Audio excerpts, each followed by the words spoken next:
ছয়গাঁৱত নিখিল ৰাভা ছাত্ৰ সন্থাৰ ৪৬ সংখ্যক প্ৰতিষ্ঠা দিৱস পালন। ৰাভা জনগোষ্ঠীৰ আত্মসন্মান, স্বাধিকাৰ আৰু জাতীয় অস্তিত্ব ৰক্ষাৰ স্বাৰ্থত ১৯৮০ চনৰ ১২ ফেব্ৰুৱাৰীত গঠন কৰা নিখিল ৰাভা ছাত্ৰ সন্থাই ছয়গাঁৱৰ ঔগুৰিত সোমবাৰে ৪৬ সংখ্যক প্ৰতিষ্ঠা দিৱস পালন কৰে। ৰাভা ছাত্ৰ সন্থাৰ কামৰূপ জিলা সমিতিৰ সহযোগত ঔগুৰি কলীয়াকৃষ্ণ গোসাঁই খেলপথাৰ প্ৰাংগণত অনুষ্ঠিত প্ৰতিষ্ঠা দিৱস ৰাতিপুৱা নিখিল ৰাভা ছাত্ৰ সন্থাৰ উপ-সভাপতি মতিলাল বাক্সকে সন্থাৰ পতাকা উত্তোলনেৰে দিনজোৰা কাৰ্যসূচী শুভাৰম্ভ কৰে। ইয়াৰ পিছতে সন্থাৰ সহ-সম্পাদক বাসুদেৱ ৰাভাই শ্বহীদ তৰ্পণ কৰে আৰু গছপুলি ৰোপণ কৰে নিখিল ৰাভা জাতীয় পৰিষদৰ উপদেষ্টা নৰেন চন্দ্ৰ ৰাভা আৰু নিখিল ৰাভা ছাত্ৰ সন্থাৰ প্ৰাক্তন সাধাৰণ সম্পাদক জীৱন চন্দ্ৰ ৰাভাই। ছয়গাঁৱৰ পৰা লোহিত চন্দ্ৰ খালৈৰ ৰিপৰ্ট, অল আছাম নিউজ 30। ভাৰতীয় সংবিধানত প্ৰদান কৰাৰ ব্যৱস্থা আছে। জনজাতীয় অঞ্চলসমূহত প্ৰশাসনৰ ক্ষেত্ৰত উত্তৰ পূৰ্বাঞ্চলৰ বাবে ৬ষ্ঠ অনুসূচী আৰু ভাৰতবৰ্ষৰ অন্যান্য ৰাজ্যৰ জনজাতীয় অঞ্চলৰ বাবে ৫ম অনুসূচী সন্নিৱিষ্ট কৰাৰ কথা ভাৰতীয় সংবিধানত স্পষ্টভাৱে উল্লেখ আছে। ৬ষ্ঠ অনুসূচীত উত্তৰ পূৰ্বাঞ্চলৰ পাৰ্বত্য অঞ্চলসমূহত স্বায়ত্তশাসিত জিলা পৰিষদ গঠন আৰু আঞ্চলিক পৰিষদ গঠন কৰাৰ বাবে ব্যৱস্থা প্ৰদান কৰা হয়। স্বাধীন ভাৰতৰ সংবিধানত কেৱল পাৰ্বত্য জনজাতীয় অঞ্চলৰ বাবে ৬ষ্ঠ অনুসূচীৰ স্বায়ত্তশাসনৰ ব্যৱস্থা কৰি ভৈয়াম জনজাতীয় অঞ্চলক অন্যায়ভাৱে বঞ্চিত। ৰাভা ছাত্ৰ ৰুমঝুম অল ৰাভা ষ্টুডেণ্টছ ইউনিয়ন তেতিয়া গঠন হোৱা নাছিল। এই বেবাক গুৱাহাটী ৰাভা ছাত্ৰ ৰুমঝুমৰ কৰ্মীসকলে এটা আমাৰ উমৈহতীয়া গোটেই অসমত, বেংগলত, মেঘালয়ত বসবাস কৰা ছাত্ৰ ছাত্ৰীবিলাকৰ কাৰণে ৰাভা ছাত্ৰ প্লেটফৰ্ম এখন লাগিব। আৰু এইটো আলোচনা কৰি থকাৰ সময়ত ডিষ্ট্ৰিক্ট লাইব্ৰেৰীত এখন অভিৱৰ্তন আছিল সদৌ অসম ছাত্ৰ সন্থা। এই সদৌ অসম ছাত্ৰ সন্থাৰ যিখন নেকি ডিষ্ট্ৰিক্ট লাইব্ৰেৰীৰ সভা আছিলে, তাত আমি সেই সময়ত দৰং জিলাৰ 2জন মানুহ প্ৰতিনিধিত্ব কৰিছিল ৰাভা ল'ৰা। আপোনালোক সকলোলৈকে মোৰ তৰফৰ পৰা ইয়াৰ পৰা আন্তৰিক অভিনন্দন আৰু শুভেচ্ছা জ্ঞাপন কৰিছোঁ।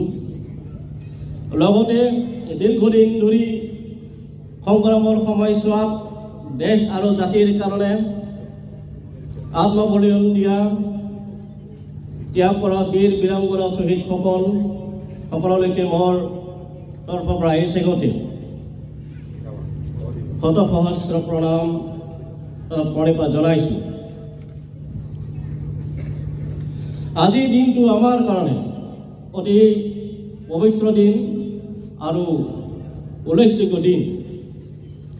আজিৰ এই 1 তাৰিখতে নিখিল ৰাভা ছাত্ৰ সন্থাৰ জন্ম হৈছিল। আজি মই অতি সুখী হৈছোঁ। এতিয়া কথা হ'ল আমি একথা হ'ব এতিয়া মানে আছোঁ বা একথা নিশ্চয় আছোঁ যে ইয়াত নিখিল ৰাভা ছাত্ৰ সন্থা, ষষ্ঠ দাবী কমিটি, নিখিল ৰাভা মূল্য পৰিষদ কাৰ্য কৰি ৰাভা জাতীয় পৰিষদ, নিখিল ৰাভা সাহিত্য সভা, কৃষ্টি সংঘ, তাৰ লগে লগেই আমাৰ ইয়াত আছে ৰাভা যৌথ সংগ্ৰাম কমিটি। ইয়াত ৰাভাৰ লগতে অথবা জাতি জনগোষ্ঠী যিহেতু 34টা সংগঠন, সেই 34টা সংগঠন লৈ আমি আমাৰ ৰাভা সংঘক ভাৰতীয় সংবিধানৰ গণ্ডিৰ ভিতৰত অন্তৰ্ভুক্তি কৰিব লাগে। তাৰ লগে লগে ৰাভা সংঘ বাহিৰৰ তেওঁ ৰাভা আছে, তেওঁলোকক আমি আমাৰ উন্নয়ন পৰিষদ বিচাৰি আমি আন্দোলন কৰি আছোঁ। তাৰ লগে লগে আমাৰ যি ভাষা আছে, সেই ভাষাখিনি আমি প্ৰথম শ্ৰেণীলৈ আমি মাধ্যম বিচাৰি আছোঁ। ঠিক তেনেধৰণে আমাৰ ৰাভাৰ অমুখ্য সমস্যাসমূহ আমি চৰকাৰৰ ওচৰত আলাপ আলোচনাৰ জৰিয়তে আমাৰ এই সেই মতখিনিক লৈ আমি আগবাঢ়ি গৈ আছোঁ। হয়, ইতিমধ্যে অসম চৰকাৰে যোৱা 7 তাৰিখে ইতিমধ্যে এটা ডিচিশ্যন চলিছিল যে ৰাভা, মিচিং আৰু তিৱা তেওঁলোকে মানে সাংবিধানিক মৰ্যাদা বিচাৰি তেওঁলোকে প্ৰস্তাৱ লৈছে আৰু সেই প্ৰস্তাৱসমূহ কেন্দ্ৰ চৰকাৰলৈ প্ৰেৰণ কৰিব।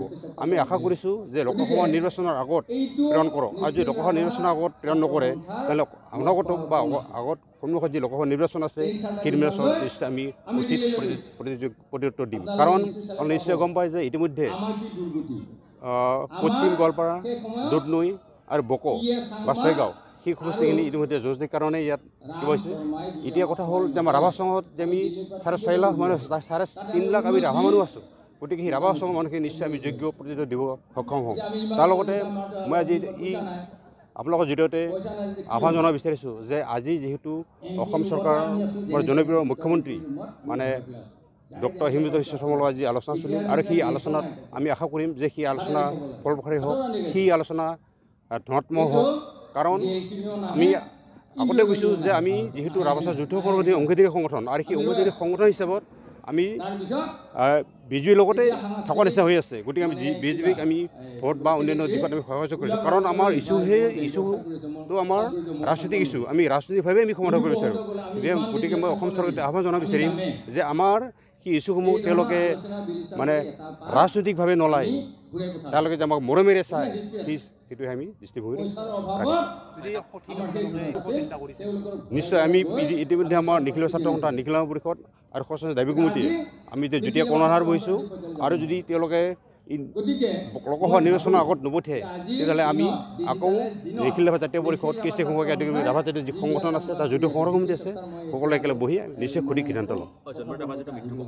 হয়, জনৈ ৰাভাৰ ইতিমধ্যে CBIয়ে ক্লিনচিট দিলে বা CBIয়ে ঘোষণা কৰিলে যে জনৈ ৰাভা দুৰ্ঘটনাৰ মৃত্যু হৈছে।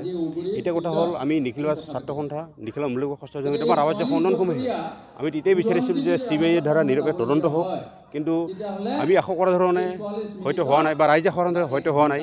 এতিয়া কথা হ'ল CBI যিহেতু ইয়াত আমি বিচাৰিছোঁ, CBI এটা ইয়াত প্ৰকাশ কৰিলে গোটেই আমাৰ ক'ব লগা এইখিনি।